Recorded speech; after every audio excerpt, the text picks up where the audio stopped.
Are you tired of your game lagging and you don't care what every little setting does? Check out this quick settings guide I have for you. First, we're gonna look at the display mode.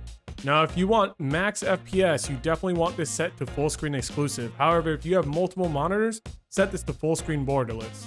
Next, you wanna look at the dynamic resolution.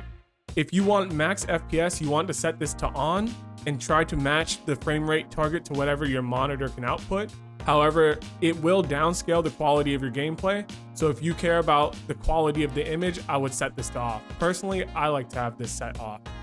Next, we're gonna go down to custom frame rate limit.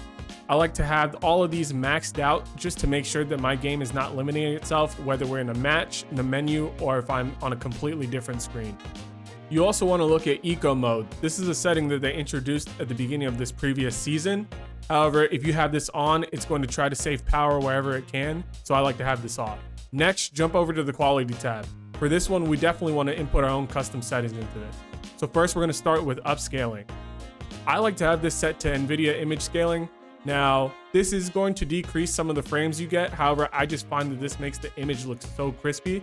If you care about your game looking the best quality that it can, I would set this to NVIDIA image scaling, native, and 50%.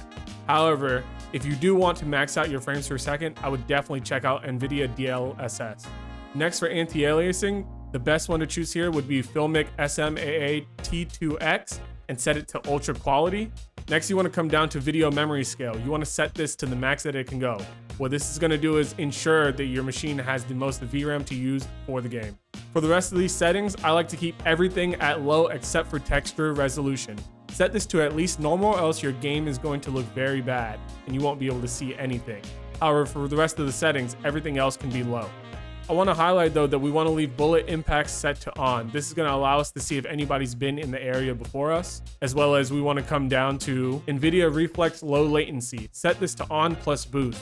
What this is going to do is ensure that your machine has the lowest latency possible so you don't experience any input lag whatsoever.